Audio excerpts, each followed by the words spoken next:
Hello students, discuss कर रहे हैं हम एसिडिक कैरेक्टर ऑफ फिनॉल्स। देखिए, फिनॉल्स के एसिडिक कैरेक्टर में ऑर्थो मेटा नाइट्रोफिनॉल का एसिडिक कैरेक्टर हमने इससे लास्ट पार्ट में डिस्कस कर लिया था। अब इस पार्ट में हम कर रहे हैं ऑर्थो मेटा पैराट्रिसॉल का एसिडिक कैरेक्टर।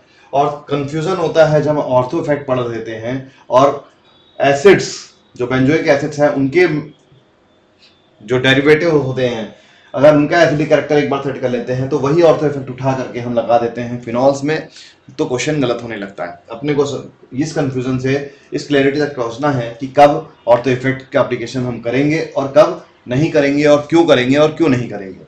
अब सबसे पहले चीज एक जानते हैं कि ये डेटा जो है वो एक फैक्ट है। जितने भी कॉन्सेप्ट हम डेवलप कर रहे हैं वो कुछ सर्टेन डेटा के आधार पे एक कॉन्सेप्ट बनाते हैं, फिर उस कॉन्सेप्ट को वेरीफाई करते हैं कि वो तो ज़्यादातर प्रैक्टिकली अप्लाई हो रहा है कि नहीं हो रहा है, और उस कॉन्सेप्ट को देखते हैं कि अप्लाई करके जहां वो अप्लाई नहीं हो रहा है वहां पे हम किस तरीके से चीज़ों को समझ सकते हैं और सही कर सकते हैं। सबसे पहला पॉइंट ये है कि केमिस्ट्री को, organic chemistry, inorganic chemistry, physical chemistry जो भी है हमारी, इसमें से ऑर्गेनिक और इनऑर्गेनिक थोड़ा सा डेविएशन लेकर के चलती हैं। दो चार केमिकल सीरीज में जा रहे हैं, 2 4 10 केमिकल सीरीज में जा रहे हैं, 100 केमिकल सीरीज में जा रहे हैं, 1000 केमिकल एक सीरीज में जा रहे हैं, काम कर रहे हैं, और अचानक से वो डेविएशन शो करते हैं। उस डेविएशन को रीड करते हैं तो उस तरह की डेविएशन देखते हैं, फिर उसे एक्सेप्शन कह देते हैं, फिर नेक्स्ट एक्सेप्शन देख करके चलते हैं।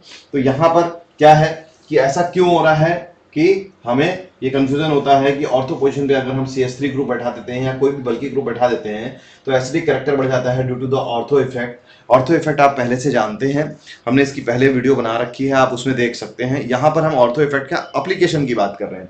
तो CH3 ऑर्थो पोजीशन पे बैठा हुआ है तो वो COH का एसिडिक कैरेक्टर बढ़ा देता है 3.9, जबकि ये नॉर्मली हम अप्लाई करके सॉल्व कर ले जाते हैं। तो इसी का एक्सप्लेनेशन हम इस पार्ट में लिया है। तो देखते हैं कैसे क्या है पार्ट। देखिए यहां पर क्या है, फिनॉल जब है OH, ठीक है, तो ये ग्रुप छोटा है और हमने इसकी जब बेस से रिएक्शन कराई, OH माइनस से रिएक्शन कराई, तो ये ऑक्सीजन डेल्टा माइनस चार्ज ले रहा है, डेल्टा प्लस चार्ज ले रहा है, ठीक। ये यहाँ पर इलेक्ट्रॉन खींच रहा है और ये हमने जब यहाँ पर डेल्टा H प्लस पे अटैक कराया और तो यहाँ माइनस H2O निकल गया और क्या बन गया, आयन फिनॉक्साइड बन गया, फिनॉक्साइड आयन, ठीक। ये फिनॉक्साइड आयन है। इस फिनॉक्साइड आयन के रेजोनेटिंग स्ट्रक्चर बनेंगे कैसे, ये फिनॉक्साइड आयन रेजोनेटिंग स्ट्रक्चर में ये O माइनस यहाँ पर आया और इससे जुड़ा हुआ जो पाई बॉन्ड है ये ब्रेक होकर के यहाँ पे आया, ठीक। तो ये माइनस चार्ज ऑर्थो पोजीशन पे आया, यहाँ पे पाई बॉन्ड, यहाँ पे पाई बॉन्ड, यहाँ पे डबल बॉन्ड ऑक्सीजन, ठीक। अब हमने क्या किया, इसके और रेजोनेटिंग स्ट्रक्चर बनाए, इसको यहाँ पर और ये यहाँ पर, negative charge, double bond. Resonating structure आपको बनाने आते हैं, मेरे को यहाँ कुछ एक्सप्लेन करना है, इस वजह से मैंने आपको यहाँ पर रेजोनेटिंग स्ट्रक्चर बनाने का काम लिया है। अदरवाइज आप ये स्वयं से प्रैक्टिस करते हैं और ये चीज जानते हैं कि रेजोनेटिंग स्ट्रक्चर कैसे बनते हैं। ये माइनस और ये यहाँ पे माइनस, तो माइनस डबल बॉन्ड ऑक्सीजन और यहाँ डबल बॉन्ड,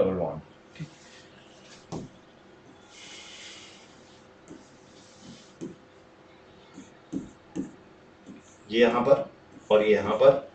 कार्बन ऑक्सीजन में ऑक्सीजन की तरफ इलेक्ट्रॉन गिराएंगे। निगेटिव चार्ज जब भी होता है तब हम दो एरो यूज करते हैं दिखाने के लिए। First resonating structure, second, third, fourth और फिफ्थ रेजोनेटिंग स्ट्रक्चर। फर्स्ट और fifth resonating structure equal contributing resonating structure है, ऑक्सीजन पे नेगेटिव चार्ज है, जबकि सेकेंड, थर्ड और फोर्थ में ऑक्सीजन पे नेगेटिव चार्ज ना होकर के कार्बन पे नेगेटिव चार्ज है। ऑक्सीजन पे नेगेटिव चार्ज मोर स्टेबल है, कार्बन पे लेस स्टेबल है, पहला। दूसरा, सेकेंड, थर्ड और फोर्थ में बेंजीन का एरोमेटिक कैरेक्टर लूज हो रहा है खुद में, वो नेगेटिव चार्ज यहाँ पे कर रहा है और लेकिन cyclic conjugation, internal cyclic conjugation break है। तो कंपैरेटिवली फर्स्ट और सेकंड मोर स्टेबल होंगे with respect to third, sorry यहाँ पे मैंने फर्स्ट और सेकंड ही गलत लिखा हुआ है, I am very sorry for that, कि फर्स्ट और सेकंड की जगह फर्स्ट और फिफ्थ होगा यहाँ पर, क्योंकि वहां पर बेंजोइक जो बेंजीन का स्ट्रक्चर है उसमें कॉन्जुगेशन मेंटेन है, ठीक है, तो एरोमेटिसिटी मेंटेन है। फर्स्ट और फिफ्थ का वो जो स्टेबिलिटी ऑर्डर है वो ज्यादा होगा विद रिस्पेक्ट टू 3, 2 एंड 4। अब हमें जब भी ऐसा होता है, फर्स्ट और फिफ्थ सेम है क्योंकि ऑक्सीजन पे नेगेटिव चार्ज है, केवल पाई बॉन्ड की लोकेशन डिफरेंट है। अब हम 2, 3 एंड 4 की बात करते हैं। 2, 3 और 4 में क्या होगा, किसका एसिडिक किसका स्टेबिलिटी ज्यादा होगी? जो ऑक्सीजन के नियर में नेगेटिव चार्ज है वो ज्यादा स्टेबल है, जो ऑक्सीजन से दूर है कंपैरेटिवली लेस स्टेबल है। तो 2 और 4 की स्टेबिलिटी कंपैरेटिवली ज्यादा होगी विद रिस्पेक्ट टू 3, क्योंकि नेगेटिव चार्ज दूर है। तो इस तरह से हम स्टेबिलिटी ऑर्डर निकाल लेते हैं रेजोनेटिंग स्ट्रक्चर का, जो कि हमें यहाँ पे जरूरत नहीं थी, बट हमने आपको बताया, सिर्फ कॉन्सेप्ट जो आ रहा था सामने वो मैंने क्लियर करके देखते। यहाँ पे ऑर्थो पोजीशन पे नेगेटिव चार्ज आ रहा है, यहाँ पे पैरा पोजीशन पे नेगेटिव चार्ज आ रहा है, और यहाँ पे फिर से ऑर्थो पोजीशन पे नेगेटिव चार्ज आ रहा है। तो मेटा पोजीशन पे नेगेटिव चार्ज नहीं आ रहा है, मेटा पोजीशन पे नेगेटिव चार्ज नहीं आ रहा है। तो हम देखेंगे कि मेटा पोजीशन में नेगेटिव चार्ज नहीं आ रहा है, तो मेटा पोजीशन पे जो भी ग्रुप होगा स्टेबल करने वाला या डिस्टेबल करने वाला, वो मेटा पोजीशन पे कम इफेक्टिव होगा with respect to ortho and para. तो अगर नाइट्रो था तो ऑर्थो पे नाइट्रो ग्रुप ऑर्थो के नेगेटिव चार्ज को स्टेबलाइज करता है, तो वो एसिडिक कैरेक्टर बढ़ा देता है। और पैरा पे अगर नेगेटिव चार्ज, पैरा पे नेगेटिव चार्ज है, पैरा पे अगर नेगेटिव चार्ज है, उसको अगर -m -i इफेक्ट वाले ग्रुप लगे हुए हैं तो वो उस चार्ज की स्टेबिलिटी को बढ़ा देते हैं, जैसे नाइट्रोफिनॉल में हुआ था, पिछली वीडियो में हमने किया था। अब यहाँ पर क्या है, यहाँ पर है हमारे पास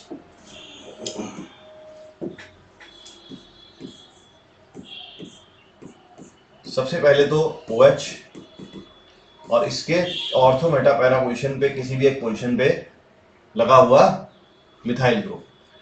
हम इसको इस तरह से रिप्रेजेंट कर रहे हैं कि इसी की किसी भी पोजीशन पे लगा हुआ है, ठीक। थोड़ा सा बेहतर करने के लिए इसको इसकी किसी भी पोजीशन पे लगा हुआ है, मतलब ऑर्थो मेटा पैरा पोजीशन पे मिथाइल ग्रुप लगा हुआ है। और एक नॉर्मल फिनॉल है, नॉर्मल फिनॉल, जिसपे कोई भी सब्स्टिट्यूशन किसी भी ग्रुप के द्वारा नहीं है, ठीक है। अब CH3 क्या है, CH3 plus I effect show करता है, प्लस हाइपर कॉन्जुगेशन शो करता है, ठीक है। यहाँ पे प्लस I इफेक्ट लेकर के चलते हैं कि ये प्लस I इफेक्ट शो करेगा, तो प्लस I इफेक्ट इसको क्या कर रहा है, इलेक्ट्रॉन देने का प्रयास कर रहा है। अब ये जब फिनॉल, डेरिवेटिव फिनॉल जब ये बनेगा तो इसके पास क्या आएगा,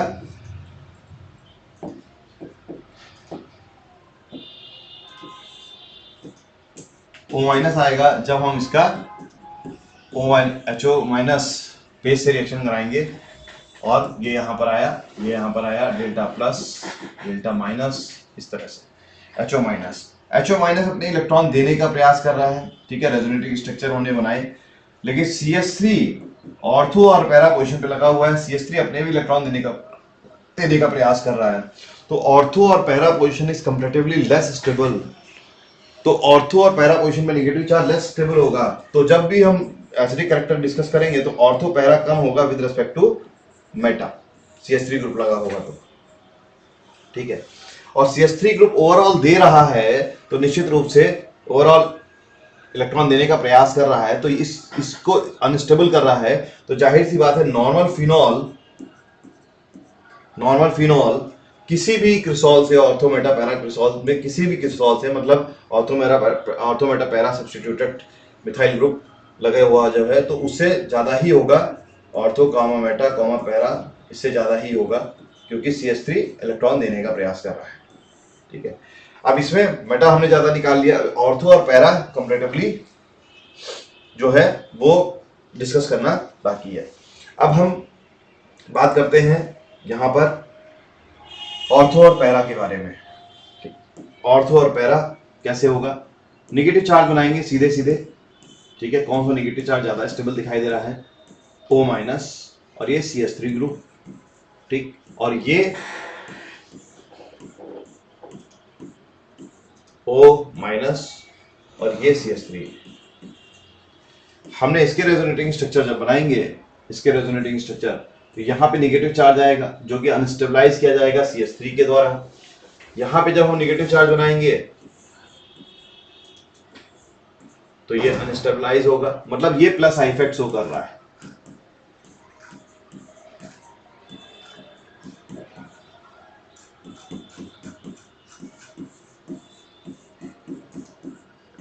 ठीक है, तो यहां पे प्लस आई इफेक्ट जो है वो plus I effect ortho position से ज्यादा लगता है विद रिस्पेक्ट टू मेटा और पैरा पोजीशन। लेकिन ये निगेटिव चार्ज जो है ना, ये निगेटिव चार्ज मीजोमेरिक इफेक्ट है, मीजोमेरिक इफेक्ट।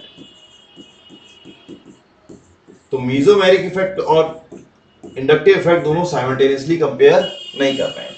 प्लस आई इसका ज्यादा लगेगा, तो हम सीधे सीधे इस पार्ट में ही डिस्कस करेंगे, इस पार्ट में कि इलेक्ट्रॉन देने से पहले इसकी इलेक्ट्रॉन देने की टेंडेंसी ज्यादा होगी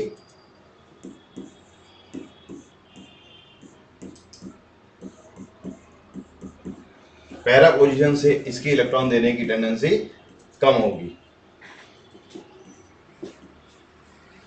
ठीक है।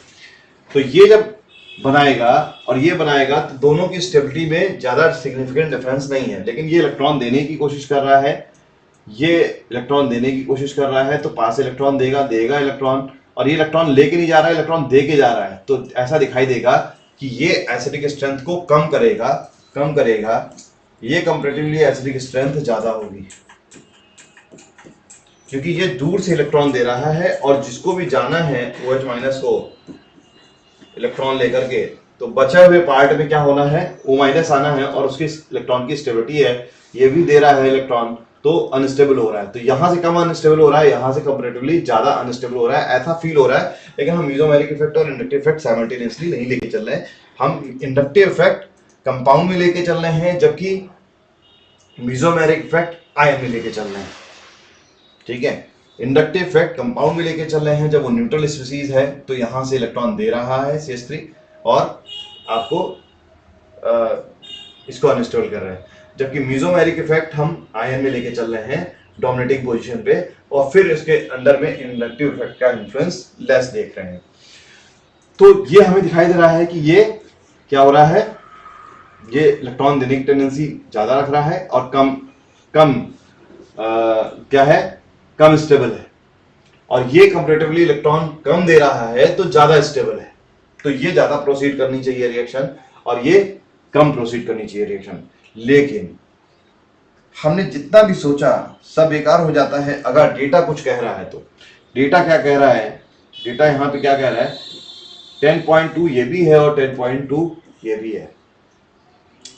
तो ये याद करने वाला फैक्टर होता है कि ऑर्थो और पैरा क्रिसॉल है, ठीक है, वो बराबर है,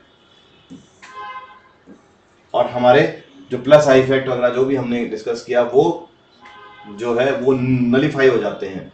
नेगेटिव चार्ज यहाँ पर CH3 के द्वारा अनस्टेबल दोनों में ही हो रहा है, इक्वल हो रहा है, डेटा रिफ्लेक्ट कर रहा है, और जब सारे के सारे फिनॉल से लेकर के CH3 तक बहुत ज्यादा इफेक्ट नहीं आ रहा है एसिडिक स्ट्रेंथ में।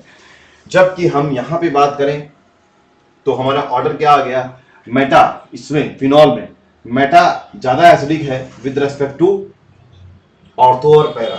तो एसिड के लिए भी ऑर्डर क्या निकलना चाहिए, ऐसा सोचने का तरीका हमें इसमें आता है कि सबसे ज्यादा कौन होगा, CH3 एसिडिक कैरेक्टर घटा रहा है, ठीक है।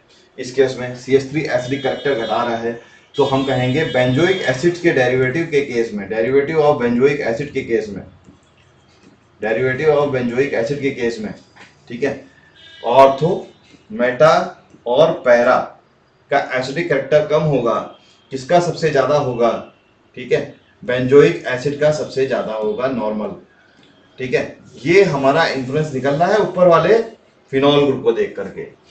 लेकिन ऐसा सही नहीं है, हमको यहाँ पर दिखाई दे रहा है, हम यहाँ पर डेटा के थ्रू देख पा रहे हैं। तो हमारा ऑर्डर कैसे सेट होगा? पैरा पे मिथाइल ग्रुप सबसे कम मतलब अनस्टेबिलिटी दे रहा है, नेगेटिव चार्ज को अनस्टेबिलिटी दे रहा है, इसलिए पैरा सबसे कम होगा, ये बिल्कुल साफ दिखाई देता है। तो इसको डिजाइन किया, इसको दोबारा से रिफॉर्मुलेट किया, दोबारा से सोचा, ठीक है, दोबारा से सोचा, दोबारा रिफॉर्मुलेट किया कि बेंजोइक एसिड के केस में कैसे सोचेंगे। ठीक है, पैरा सबसे कम होगा, बेंजोइक एसिड ज्यादा होगा विद रेस्पेक्ट टू ऑर्थो और मेटा। ठीक है, पैरा सबसे कम होगा क्योंकि CH3 पैरा पोजीशन से इलेक्ट्रॉन दे रहा है और नेगेटिव चार्ज के CO माइनस को अनस्टेबिलिटी रिंग को इलेक्ट्रॉन दे रहा है इंडक्टिव इफेक्ट के द्वारा और अनस्टेबिलिटी प्रोवाइड कर रहा है, तो पैरा का सबसे कम होगा। ये एक ऑर्डर निकल करके आया। ठीक है, ऑर्थो और मेटा पोजीशन में, ऑर्थो और मेटा पोजीशन में मेटा ज्यादा होगा, ऑर्थो कम होगा। ये हमने ऊपर अभी अभी फिनॉल के केस में डिस्कस किया। तो benzoic acid is greater than Meta is greater than ortho और कॉमा पैरा। ये अभी अभी हम ऊपर से लेकर के आए हैं फिनॉल से। ऑर्थो और पैरा फिनॉल में सेम था, ठीक है, लेकिन यहां पर अचानक से ऑर्थो उठ करके क्या हो रहा है, वो बेंजोइक एसिड से भी ज्यादा एसिडिक हुआ जा रहा है। ऑर्थो पे लगा हुआ CH3 ग्रुप वाला, तो मेटा और पैरा ये ऑर्डर बना जा रहा है। तो ये ऐसा क्यों हुआ? COH के केस में ऑर्थो पोजीशन पे बैठा हुआ CH3 ऑर्थो इफेक्ट लगा रहा है, जबकि फिनॉल के केस में ऑर्थो पोजीशन पे बैठा हुआ CH3 ऑर्थो इफेक्ट नहीं लगा रहा है। इस वजह से ऑर्थो इफेक्ट जब लगाएगा तो नेगेटिव चार्ज की stability in the case of COH बढ़ जाएगी, और जब स्टेबिलिटी बढ़ जाएगी तो फ्रंट में जाने के डायरेक्शन में नेगेटिव चार्ज की दिशा में बनाने के एनायन बनाने की दिशा में डायरेक्शन में एसिड बेस होने के बाद नेगेटिव आयन जो बन रहा है उसके डायरेक्शन में रिएक्शन बढ़ जाएगी, जिसकी वजह से इसकी K वैल्यू बढ़ गई है, 3.9 हो गई with respect to benzoic acid और मेटा और पैरा बेंजोइक एसिड के रेस्पेक्ट में। तो फिनॉल के केस में ऑर्थो इफेक्ट नहीं लगा, बेंजोइक एसिड के केस में ऑर्थो इफेक्ट लगा। ठीक है, जिसकी वजह से नेगेटिव चार्ज की स्टेबिलिटी बढ़ी, तो ऑर्थो पोजीशन पे ऑर्थो का एसिडिक कैरेक्टर एसिड के केस में बढ़ गया, फिनॉल के केस में नहीं बढ़ा। फिनॉल के केस में क्या हुआ, कंपैरिजन करके देखते हैं। ऊपर हमारे पास है चार्ट, ठीक, ये दोनों बराबर है, तो हम यहाँ पर लिखेंगे, साफ साफ समराइज करेंगे, नो ऑर्थो इफेक्ट। सोचना है, यहाँ पर जानना है, नो ऑर्थो इफेक्ट। डेटा भी प्रोवाइड कर रहा है, और कैसे जस्टिफाई करेंगे, OH ग्रुप छोटा है, उस पर कोई भी बगल वाले एडजस्टेंट वाला मिथाइल ग्रुप से ऑर्थो इफेक्ट नहीं लगेगा, जबकि ये COH इस पे बगल वाले CH3 से ऑर्थो इफेक्ट लगेगा, इसलिए इसकी acidic strength normal benzoic acid plus ortho Meta para से बढ़ जाएगी। तो ये कंफ्यूजन था, वो जो कि हमने क्लैरिटी में कन्वर्ट किया। अगर आपको एक भी लाइन का फायदा हुआ है तो आप हमें बता सकते हैं। कंफ्यूजन से कुछ भी क्लैरिटी तक जाने के लिए और टॉपिक हैं तो बता दें, कम्युनिकेट करें, तो हम आपको प्रोवाइड कर सकते हैं कुछ सोल्यूशन। Thank you.